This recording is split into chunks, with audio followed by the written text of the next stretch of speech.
appreciate it. Welcome, everybody. Glad you're all here. We have the administrator with us for him. It probably feels like the 24th time, probably 6 or 7 times now, and we appreciate very much you doing it. A very familiar figure to all of us, but just for a hot second, we'll remind everybody that David Pekoske is in the second term as TSA Administrator, appointed by President Trump, reappointed by President Biden, and we're grateful, very grateful for your continued service. You'll all recall that he had a long and distinguished career in the Coast Guard, 33 years in the Coast Guard, and his last posting in the Coast Guard, Vice Commandant, and spent time in the private sector. All of that is great and wonderful. The thing I love so much about David Pekoske is his true commitment to partnership and working with industry, working with organizations like ours and others around town. I think there's something in that Coast Guard DNA that drills partnership in to the just sort of the essence of how they operate, and it's made a huge, huge difference. And so, David, thank you very much for our ongoing partnership. Very grateful for it. Okay, the first hard-hitting question of the morning. How'd you do so great on Thanksgiving travel? We did so great with all of you, and I would echo that partnership theme. I mean, no element of the aviation system can do as well as we collectively do if we were trying to do it alone. Airports, air carriers, other partners in the airports, certainly TSA and CBP, really successful Thanksgiving holiday period. Our busiest day ever in TSA history was Sunday. As we predicted, it was 3.1 million passengers. And you just need to think about that for a second. 3.1 million people in a 24-hour period. And if you just kind of multiply some things out, people generally bring at least 2 carry-on items. They check bags in addition. That's just a lot of things to screen in addition to the people that go through. So I really appreciate all the help that the airport teams did in managing queues, in making sure that we were aware of flight delays, weather issues, and things of that nature.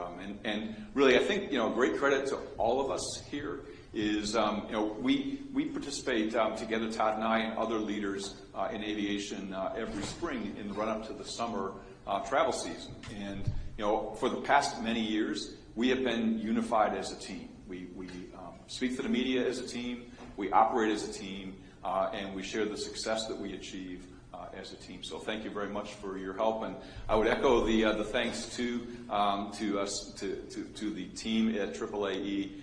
Just fabulous. Colleen, Stephanie, Todd, the entire team. We really appreciate it. Thank you very much. You've been administrator for over 2,000 days. 10 of the busiest days of air travel have occurred this year. The 10 busiest days of air travel have occurred this year.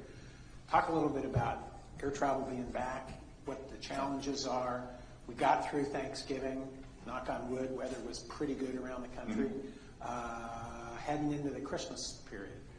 Sure. So the 10 busiest days ever in our history have occurred since the 24th of May. So it's not just in 2024, it's starting in the summer of 2024. 3+ million day periods. We'll see busier travel, probably not the 3 million level over the balance of December, because that holiday is spread out a lot more than Thanksgiving is. What we've been trying to do together is to bring as much technology into our process as we can, and as much automation into our process as we can. We wouldn't be able to process 3 million people in a given day had we not done that 5, 6, 7 years ago. Because it takes some time to populate systems with technology. It takes some time for passengers to get used to it, for our officers to get used to it. But that's been a real time saver for us. If you think about it, identity verification is vastly different than what it was just 5 years ago, where you were moving fairly rapidly into biometric identification. It's much more speedy. It's far more accurate, 99.7% accuracy versus maybe 70 with unlimited time if you're doing just a visual check of somebody. We put the new computed tomography X-ray systems out there. Key thing to remember about CT is the CT X-rays can detect an awful lot more than the current installed base, and that's the key reason, is that that's fundamentally much, much better security. And with our use of those, they've gotten up to the speed that the prior technology was at, and we expect that they will be collectively much faster over the course of the next several years as we make software adjustments to them, some hardware adjustments to them as we get used to their operation. And then we're putting the new advanced imaging technology, or the on-person screening technology, in checkpoints. And we found that to be much faster for two reasons. One is we've changed the software, which means that we can detect better. But importantly, the false alarm rate dropped by 50%. And so when you look at some of these swings, to drop a false alarm rate by 50% means that there's 50% fewer pat-downs that we're performing. That's the least exciting thing for passengers and for our officers. It takes a lot of time, and that's been a huge time savings as well. So just a lot of investment overall. The ask I would have is that, when we look at the technology investments that we've made, and I think as an agency, we've done really well at doing it quickly. I mean, everybody kind of bemoans the fact that, oh my God, this is a federal procurement process. It's going to take us a very long time. We are in a position where we can complete the identity verification investment, and we can complete the X-ray investment by 2031 if we got the money to do it. We have contract vehicles in place. We know exactly what we want to buy, and this means that we wouldn't just buy a bunch of machines and warehouse them. It means that we would buy them and install them in a way that takes into consideration passenger volumes and things of that nature.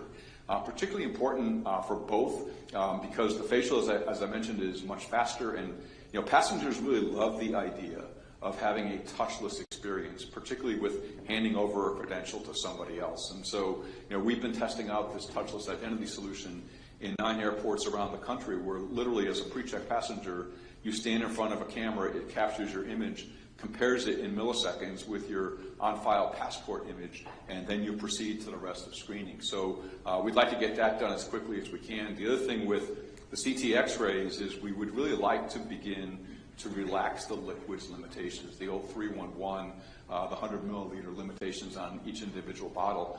The technology enables us to do that, but we have to have the technology installed completely in an airport to be able to do it, and we need to do a little bit more testing and a little bit more coordination, primarily with our European partners, so that we do this together as a global community, and it's not confusing for passengers as we go through. But I just think of, the security gains, the efficiency gains, and importantly, and you'll see more and more emphasis on TSA on this topic, is the customer experience gains as a result. And that's one thing that I think we've done, or we collectively, everybody in this room, have done a really good job with is, we look at a customer as a customer of the aviation system, and we're all working to make sure that that person has as good an experience as they can, but primarily making sure that they're safe and secure in the process. And so you'll see more and more emphasis on our part with that, and we appreciate all the information you share with us, because data tells the story, and we need to base decisions on what data is telling us and adjust as we need to.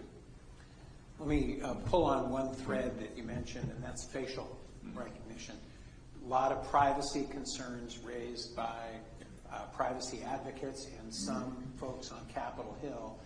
You've gone to great lengths to try and make sure everybody understands that those images are not retained. But talk a little bit about that privacy. Sure. No, great point. And when we first started the facial recognition technology reviews to determine whether that was a good solution for us, the first thing we put on the table were the privacy concerns of passengers, and to make sure that when passengers saw us roll this out, they knew that we put privacy first. And so when your image is captured at the checkpoint and you can't opt out, you can say, hey, I don't want my image taken, and you don't lose your place in line. You're still the next person in line. But if you do not opt out, in other words, you allow the facial capture, that image is only stored for the duration we need to verify your identity. And the important thing to keep in mind is we have no other use case. Sometimes you'll hear reports of, hey, this is the beginning of the surveillance state. They're going to use this to track me throughout the airport. That is absolutely not the case. We use it only for identity verification. And as you may know, we have to issue privacy impact statements anytime we make a change to technology, and those are all posted on our publicly facing webpage. I think it's just really important for people to understand that we put privacy first, and we consider that to be a key responsibility of us as an agency and the government. The other thing I would add that some folks have opined that facial recognition technology works differently for different demographic groups in the traveler population. We also put that front and center at the very beginning. We said, hey, we can't put a technology in place that is not performing equally across all demographic groups of the traveler population. We did extensive testing of the algorithms we use. Just to know, we use the most advanced algorithms as approved by NIST, the National Institute for Standards and Technology. We test it constantly, and we don't test it inside TSA. We go to the Science and Technology Directorate in the department, because I think it's important that the user not be the tester of the technology, to be able to look at a report that somebody else has prepared. And we are constantly making adjustments to the technology as newer and better algorithms come in place. So, from my perspective, privacy is protected. The use case is limited. The performance is equal across the traveler population, and it's much better for security, and it's much more efficient in the process. And if you think of where the next step could be with that, right now we don't use e-gates in our system, and that's a problem. We occasionally have people that skip that identity verification stage. Fortunately, it's a very, very small number, but it's something we take very seriously. When I see something systemically occurring within the system, my first question is, hey, what can we do? What technology solutions can we put in place to make this not an issue in the future? And one of those solutions would be installing e-gates. So you can imagine you'd have facial identification technology married up to e-gates, and you wouldn't need an officer at each machine because the officers are there to resolve anomalies. You could have an officer supervising 5 or 6 machines. And for the TSA workforce, there should be no concern whatsoever that that's going to result in anybody losing their jobs. We have 3.1 million travelers. We're about 6% on Thanksgiving over where we were in 2023. The growth is going to continue. The first question you asked is about the growth in the American aviation system. It's been incredibly robust. If you look at the 22 to 23 growth, that's about 13%. 23 to 24 growth is probably going to be about 8 or 9%. You add those two together, you're looking at 17, 18% over 2 years, when we used to see roughly 4.5% per year. So the growth has been absolutely remarkable, and we are way beyond where we were pre-pandemic. You've leaned hard into technology. That will be one of the lasting legacies of the Pekoske Reign of Terror. The other one I would submit is your championing of the workforce and pushing for pay equity. That's something that was an uphill battle that required a lot of skill and operational expertise in dealing with the Congress. You got that through, but we're also on the precipice of a new Congress, a new administration, a lot of downward pressure on domestic discretionary spending. Within the Department of Homeland Security, where your agency resides, there's going to be an awful lot of emphasis on the border and a lot of resources pointed in that direction.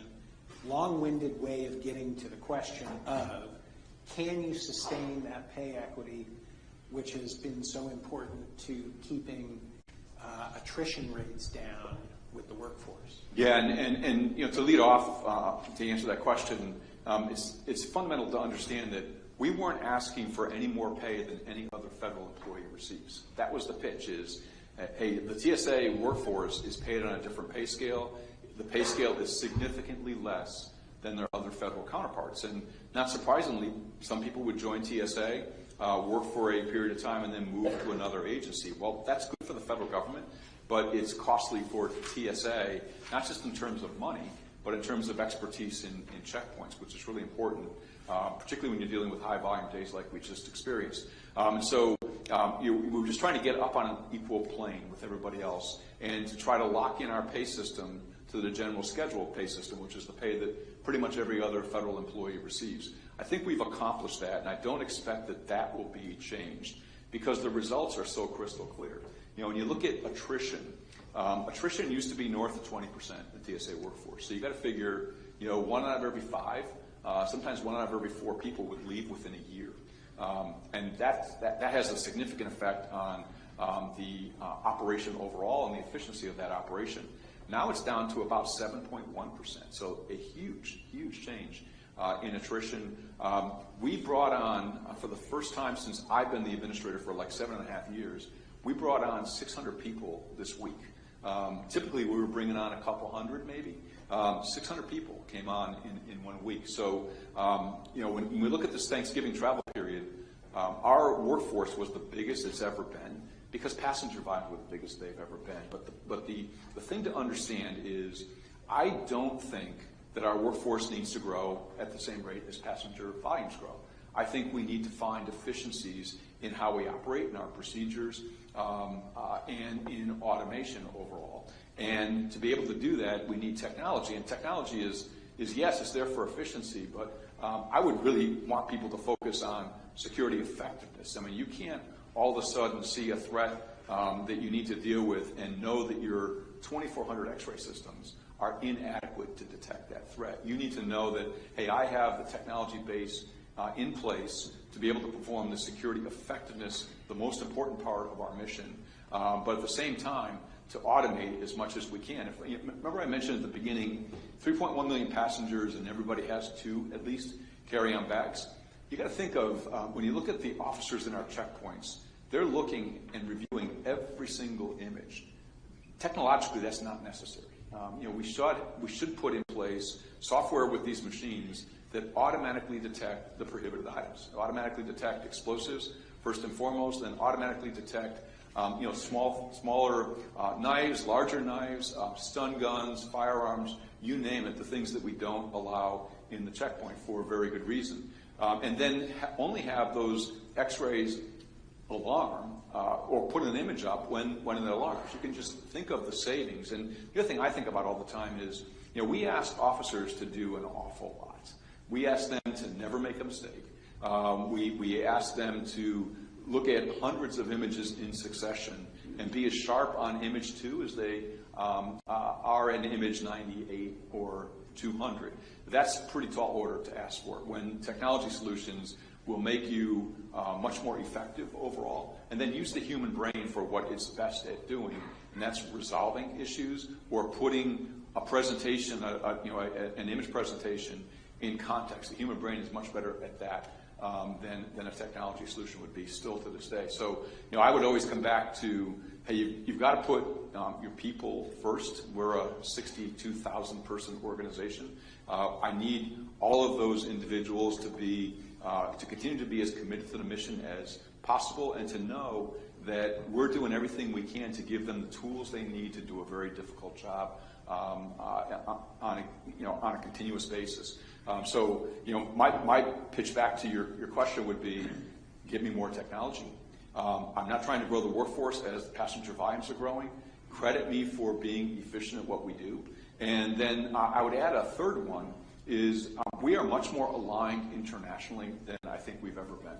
And we are continuing to be more and more aligned primarily with the European Civil Aviation Conference, which establishes detection standards for about 40 countries, along with us, the 2 major standard-setting bodies in the world. We're trying to make sure that our standards, if we can, are as close together as they can be to give us a broader market so we are a smarter buyer and there's more competition in our acquisition process, not just for the United States, but for those 44-plus member states across the Atlantic. So, there's a lot of things we have going on to make sure that we continue to deliver as much value as we can for the investment that's provided, and that value equation continues to increase, not just in a straight line, a steady state slope, but it just ramps way up as we get technology more embedded throughout the system.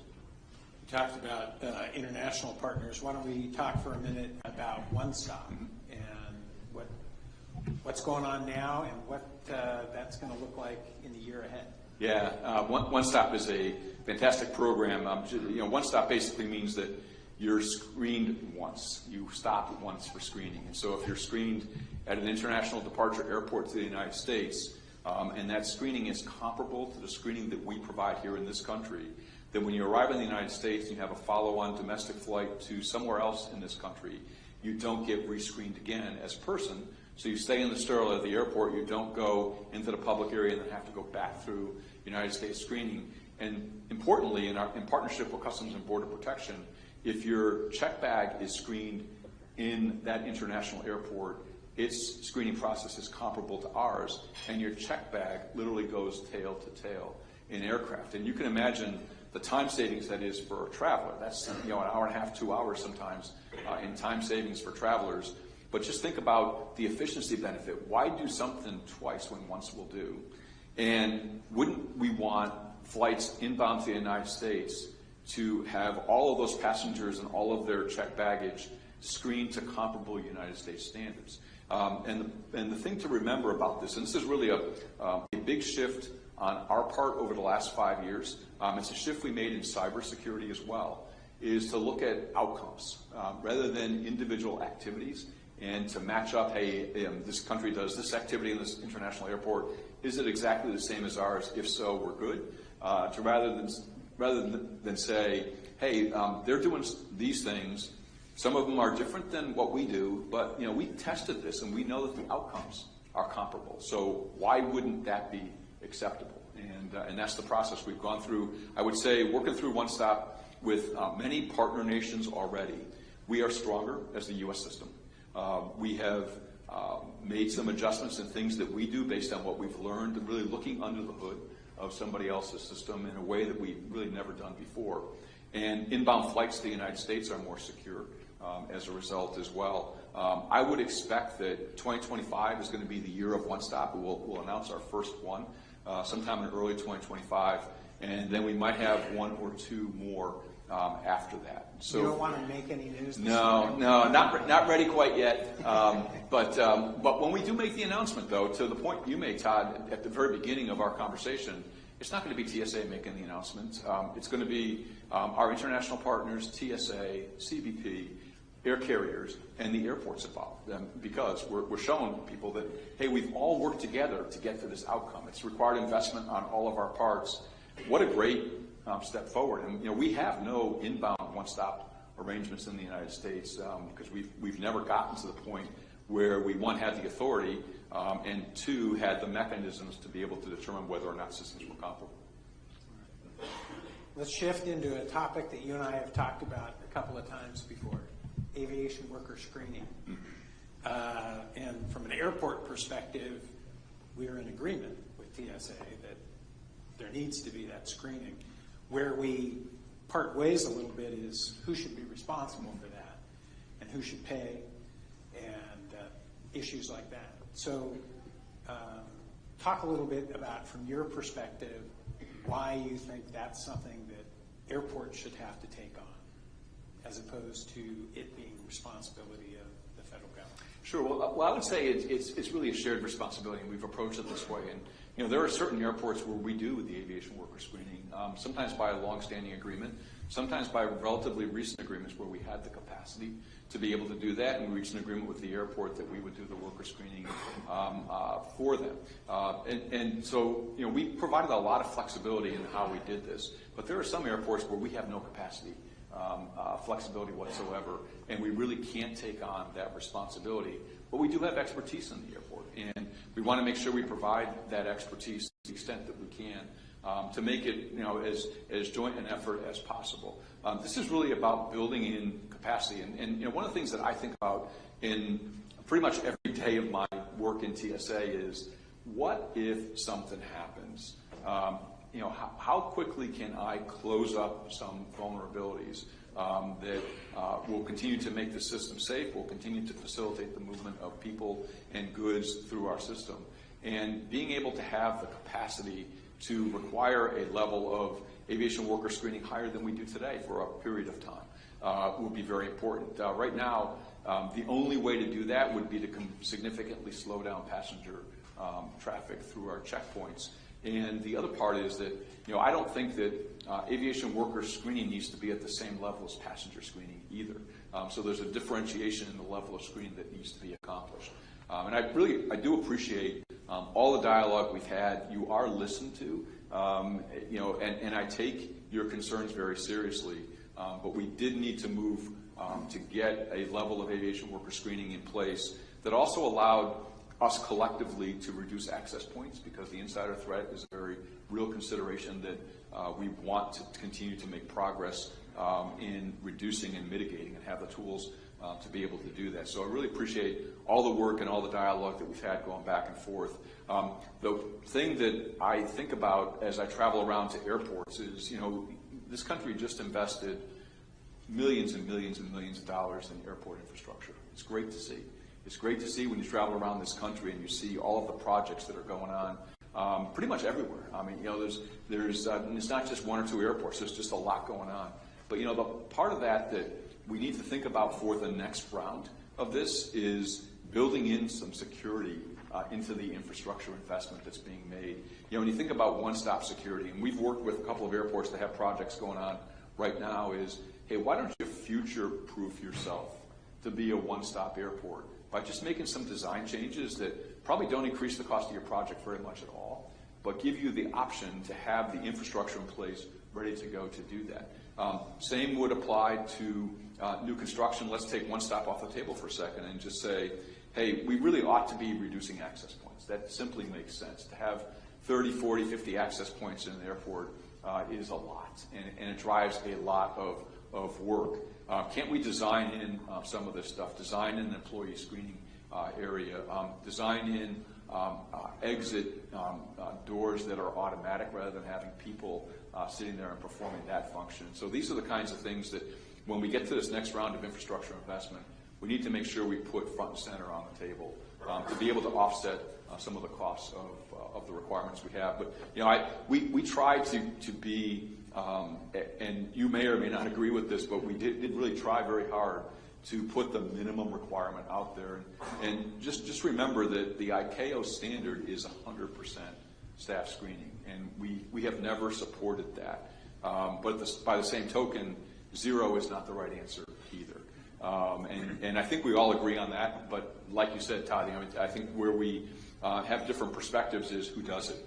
And hopefully you have found our federal security directors, who are your primary points of contact on this, to be open to different ideas you have. And as I've traveled around, that's one of the first questions I ask is, hey, how is the aviation worker screening process going? What kind of arrangements have you made? Because we gave the federal security directors the authority to make those local agreements within some guidelines. And by and large, the feedback I get is that, hey, a little rough in the beginning. We had to really kind of figure out some things, and we made some, hey, we'll do this, you do this, kind of arrangements. And generally, people are satisfied. The period of compliance began in September. We had pretty high levels of compliance overall, too, so I appreciate that.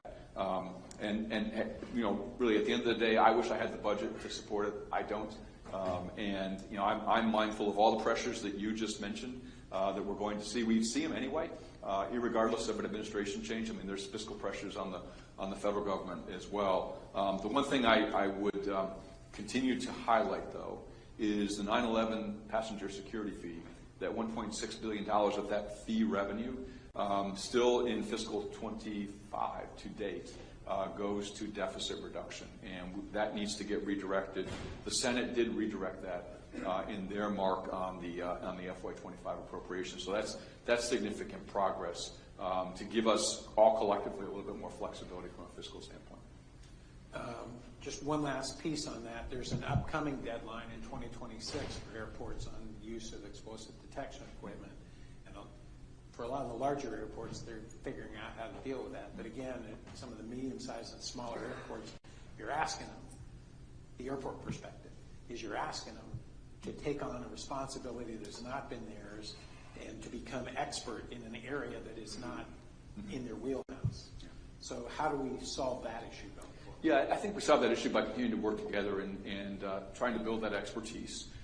There's contract companies that do it and do it pretty well across the United States in different venues. The technology, the equipment piece is one that we've looked at.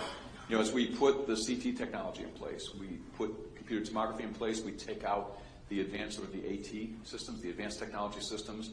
We tried to work through GSA to see if we can't make that destined back to airports, and ideally not ship the machine out of the airport to some warehouse only to ship it back to the airport. We're making some good progress there too, because that to me is a good solution. That technology is fine for employee screening, but it's not where we need to be for passenger screening. Yeah. Cyber is an issue of increasing sensitivity and importance, and communities are feeling it. Airports have had events. Talk a little bit about cyber and what you worry about there.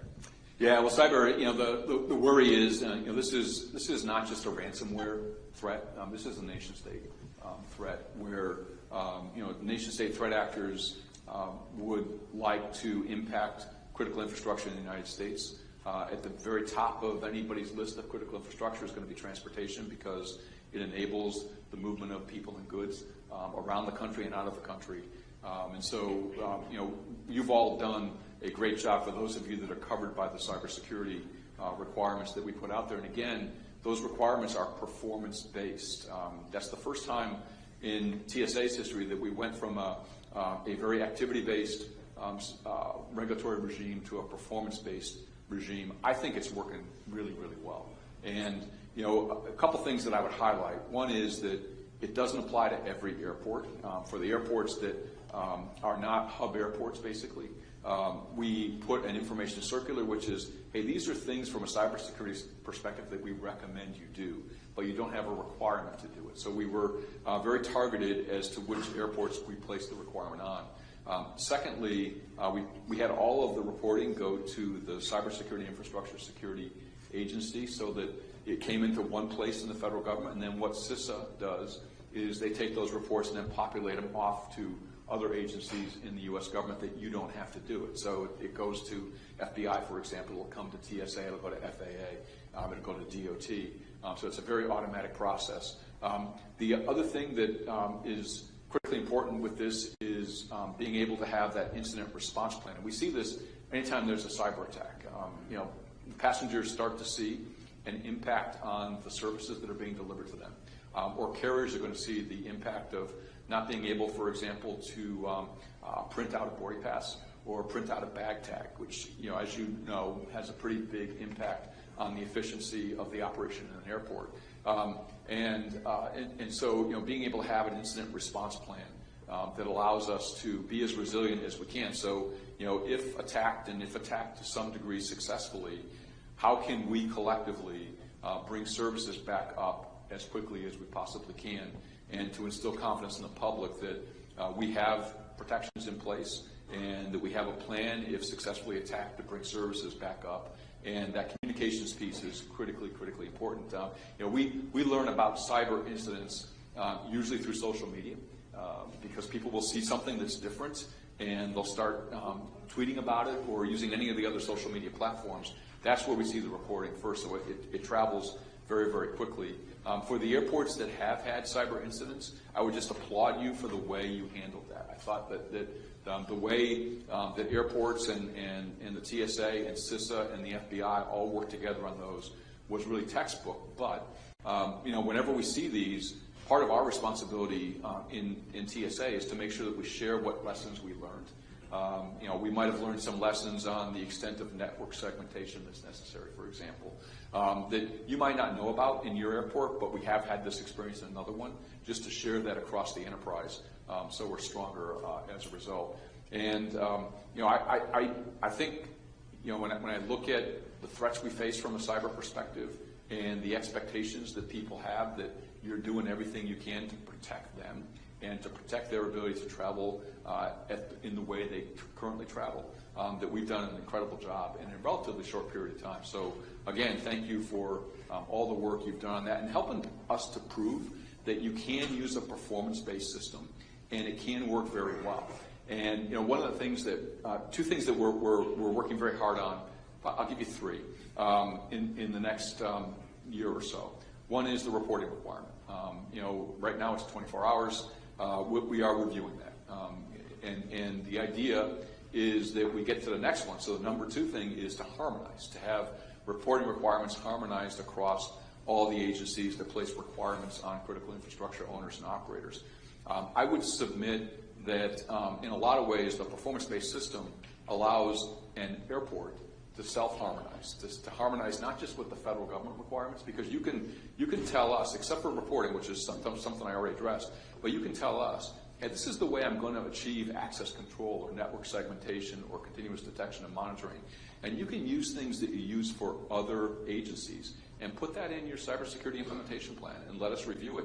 And if we think it gets us to the outcome we want, then you don't have to do something different. I mean, that was the whole idea. And we heard loud and clear from pipeline operators, from rail operators, and from airports and air carriers, hey, I've got some pretty good protections in place. Don't require me to do certain activities that I think I've got a better system for. Give me credit for that and let me continue that. So harmonization is there. It's built in to performance-based systems. The other is how do we establish more reciprocity in compliance visits? To me, if several different agencies have a requirement for something and it's very similar, why would all of us have to inspect the same thing? Why can't we agree that, hey, if FAA inspects for this, TSA accepts what FAA compliance says, and vice versa? Or even take it to another level and say, hey, with a state or municipal requirement, if your municipal government has inspected it and we have an agreement with them, why would you have to have another visit by a TSA team to look at the same thing? So we're really trying these new concepts of how to be more performance-oriented, giving you as much flexibility as we can, and allowing you to make investments that you think are appropriate for your operation. And things that you do for cyber have impacts on other things that you do as well. So how can we allow that investment to just not be sole purpose, but to go across many different functions that you have in your airport? So really appreciate your flexibility with this as we've gone through it, and we'll continue to we'll continue to fine tune this as we learn. But I'm really, really happy and very glad that we did what we did when we did it, because we're in much better shape than we were before. We're going to leave it there. I think you will, even the first timers in the room, will appreciate the depth of knowledge that the administrator has, his passion for keeping us all safe, and for his workforce. Ladies and gentlemen, help me thank TSA Administrator David.